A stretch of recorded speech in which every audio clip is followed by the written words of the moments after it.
Well, another beautiful morning, another calf born. How many is that?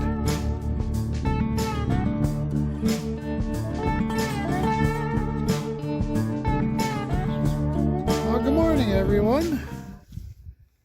Beautiful Friday morning. I think it's supposed to be about 18 degrees today. And now I'm dropped the toque finally, and I got a BCP farm and trucking hat.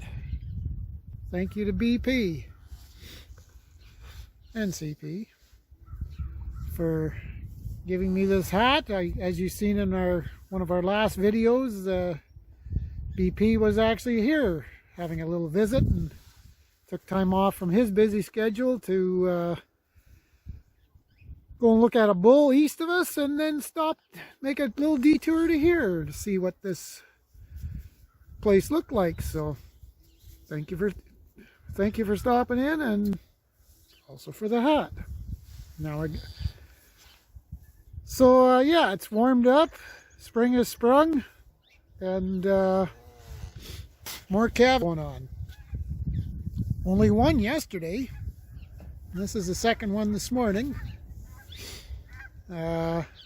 We're at close to the 150 mark now.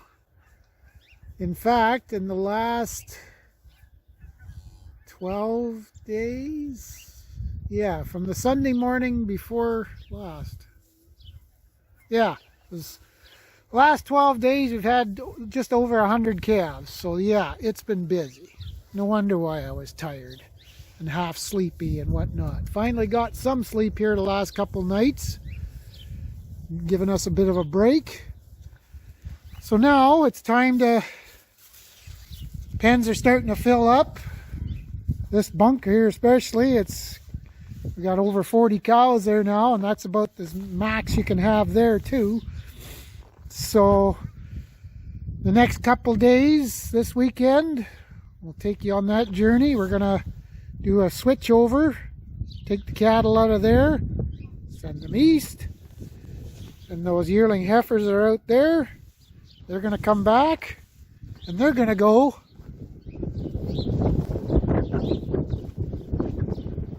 out there, the pre-calving pen. So that time of year, start loosening cattle up, and it's getting kind of mucky in there too. And then they get them out, get the calves running a little bit more, give them more exercise. I think I got about 60 pairs out. Hang on, let me get over there. Out there, I've been firing a few more pairs out of there, loosening things up. Oh, there's another pair that was yesterday's pair there. I'll have to get him back in the other side. So yeah, and today also we're going to be the tractor on the wagon over there. It's going to get unhooked and new back tires put on it. So busy as usual. So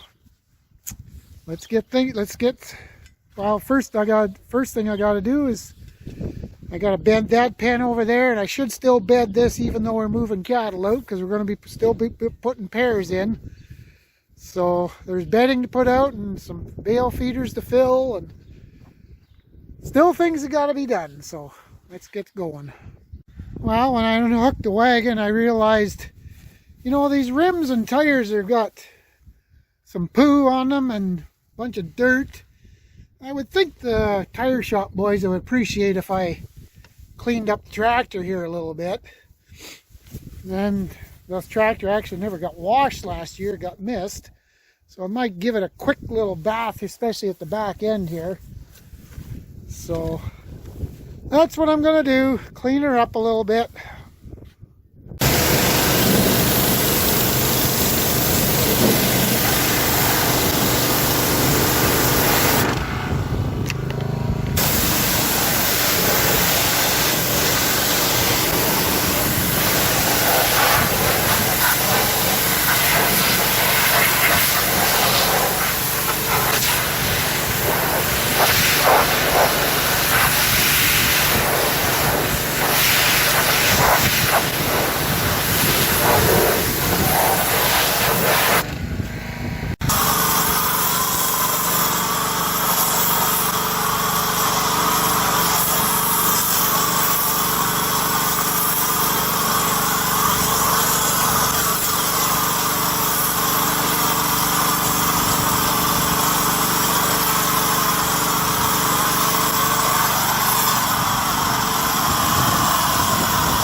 Well, I decided while I'm at it, I may as well clean the rest of the tractor.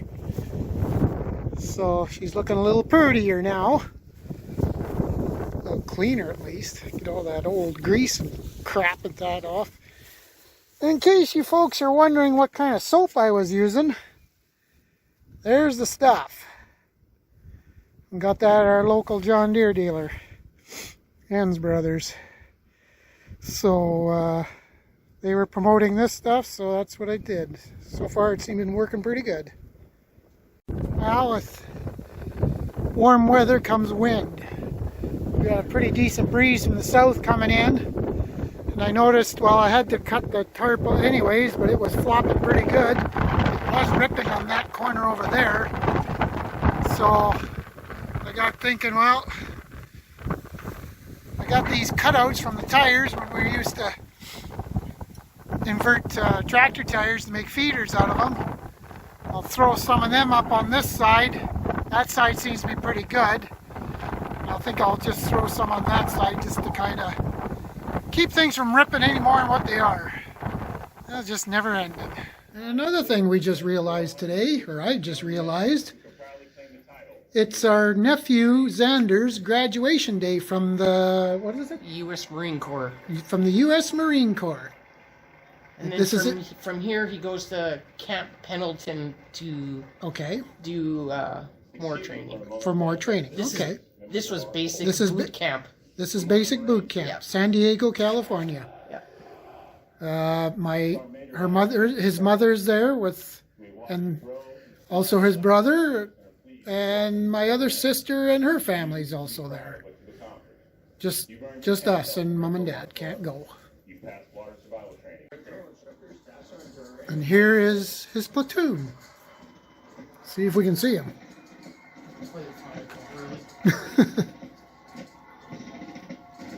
I think I hear my sister hollering in the background.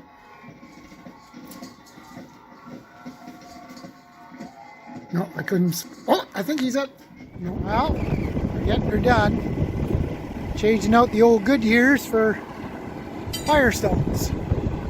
Because the duals on this tractor are Firestones, and they're radials also, so I thought I'd better stay with the same tire. And I kind of like these Firestones. I got them on the other tractor too, other tractors. And they've been pretty good grip tires, so I don't really care for these ones too much. But they were seeing some wear, so it's time to change them.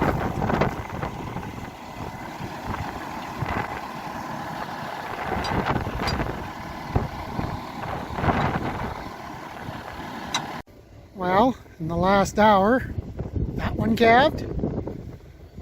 That one over there calved at the white face, licking herself. Right there. And now I just noticed that one calved. Looks like she's revving up again. I think that's what, 5 today? Yes, 4, 5, somewhere in there.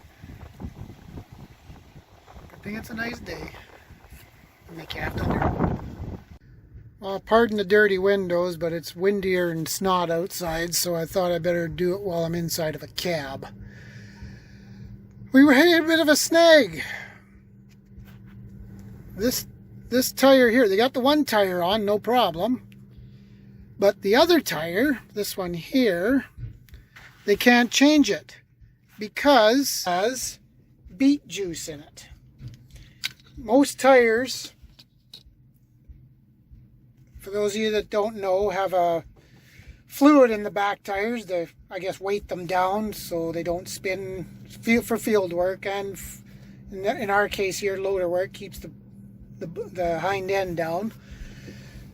So you fill the back tires with the tubes with, I think it's calcium, salt water anyways, so it doesn't freeze naturally in the wintertime.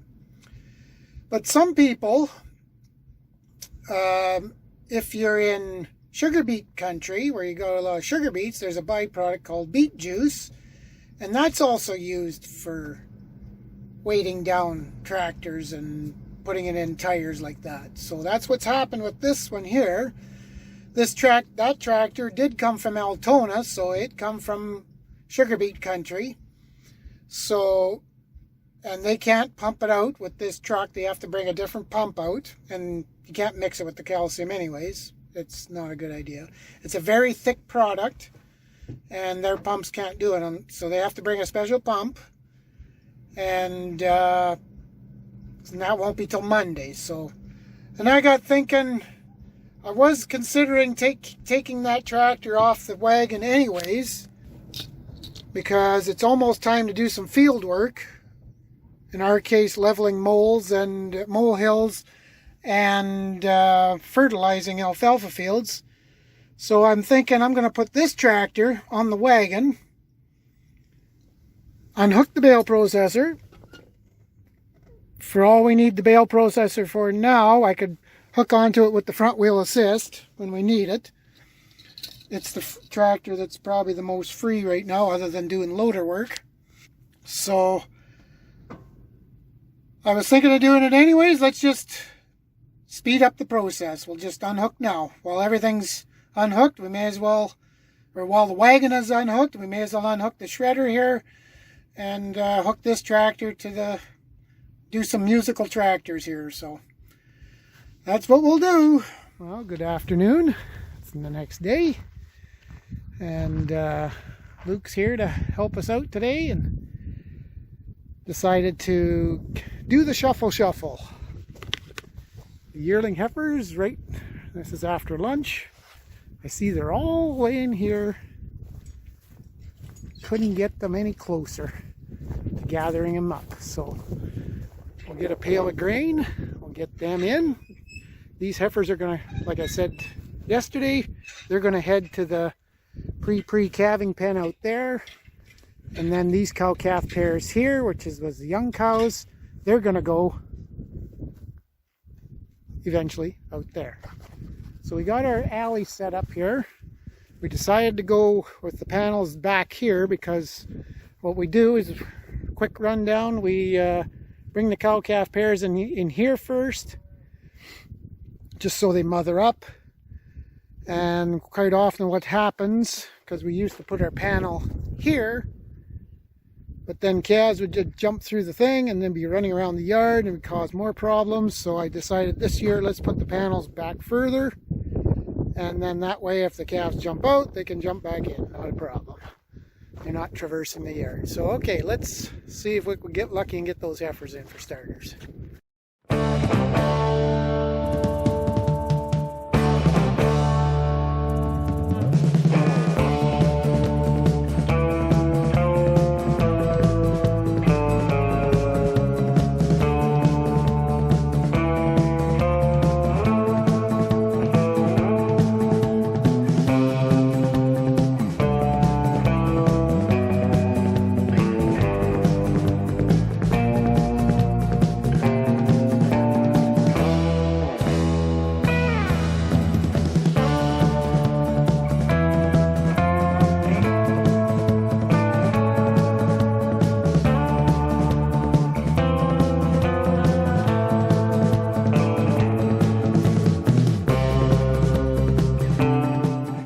And wouldn't you know it, 3 calves did pop out of the bunk as per usual.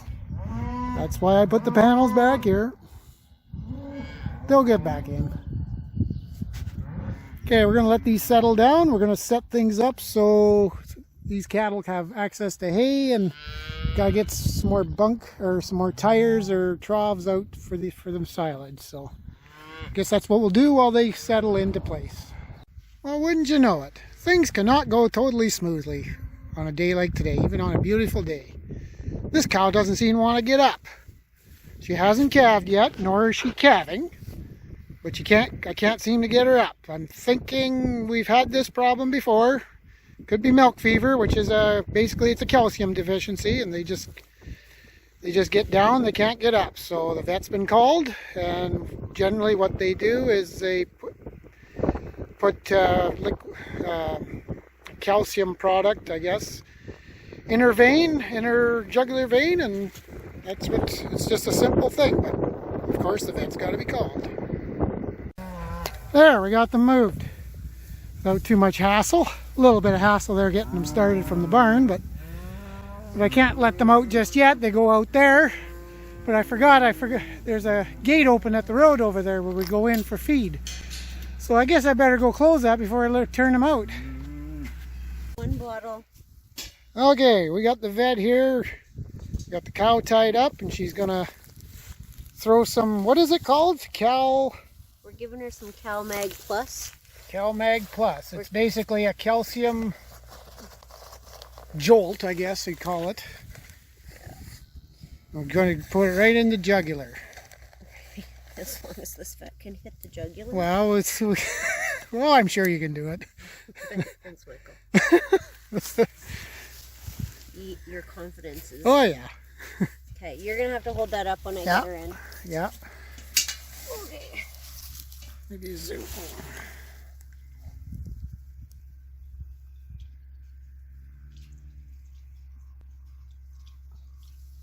All right. You flip her over. And you just put the whole bottle, contents of the bottle in. And just let her pump. Let her pump, yeah. Well, we gave her a shot of Medicam, and this is another bottle of the same stuff. Goes under the skin this time, just for good measure. Well, it absorbs slowly. And the IV stuff works more quickly, and then this stuff absorbs slowly. Okay. I'll leave you a bottle. Oop, now she wants to start. Getting loose. It's working. Yeah. It works pretty quick. She hopefully will stand before we get going. Before we're done. You know it's working because she's starting to eruptate. Her heart was starting to beat a little more steadily. The calcium stabilizes all that. Okay, that's good. Yeah. Yeah, we'll see. Just another fun thing to happen on a Saturday afternoon. Yeah, she's likely pretty close to calving. I think I was going to get her across the road here today or tomorrow. Yeah, you'll want to keep an eye on her. She might need another bottle. Yeah.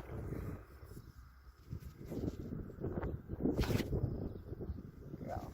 Good girl. Just a few more minutes, honey. Your temperature's normal. Okay. Just a little low on the calcium. Woo. And I no sooner got the halter off and fumbled for my phone, she's up and moving again. That's how quick it works. Good girl. All right. Wasn't more than about 2 minutes after we took the needle out of her. Yeah. Good to go again. Well, it's a couple of days later. Yesterday we didn't do much or didn't do any filming because all I did was chores, because as you can see it's kind of wet out. We had some rain all day. So now their OK Tire is back pumping the beet juice out of they got this other pump here and tank. If we can see what this stuff looks like or not.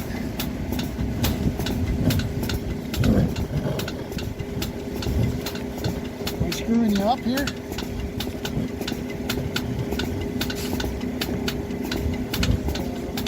How far is this holding you in? There it is. That's what it looks like. Kind of a syrupy kind of stuff.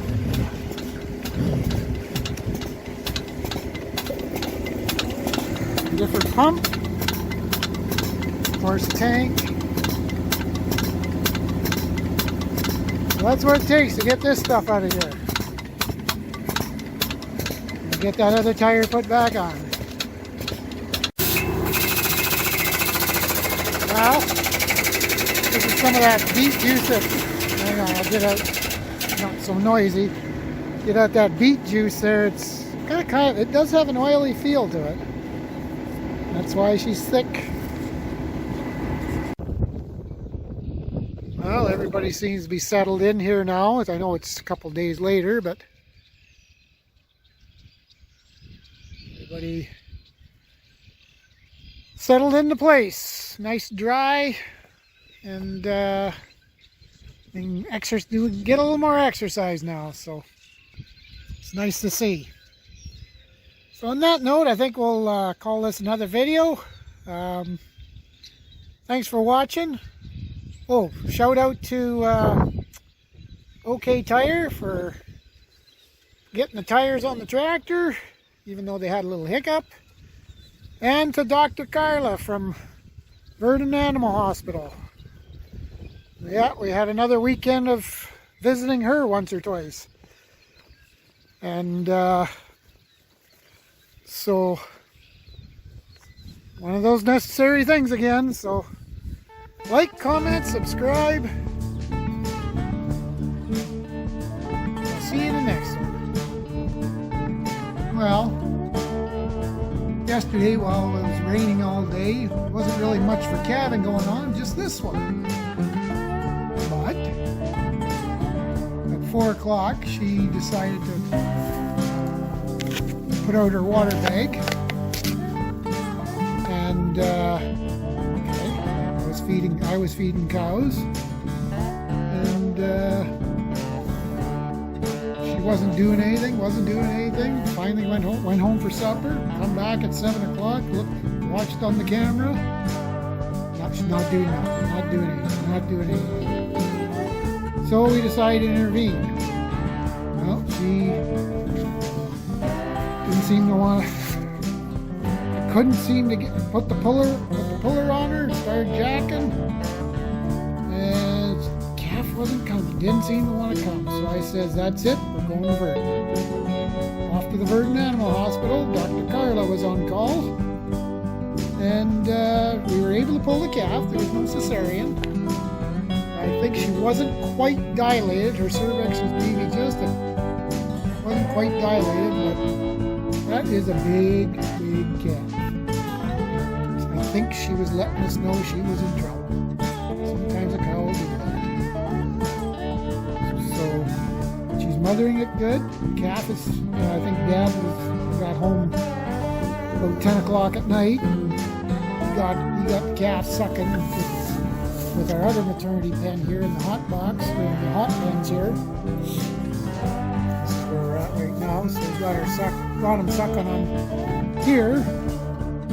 Yeah, that's one big calf.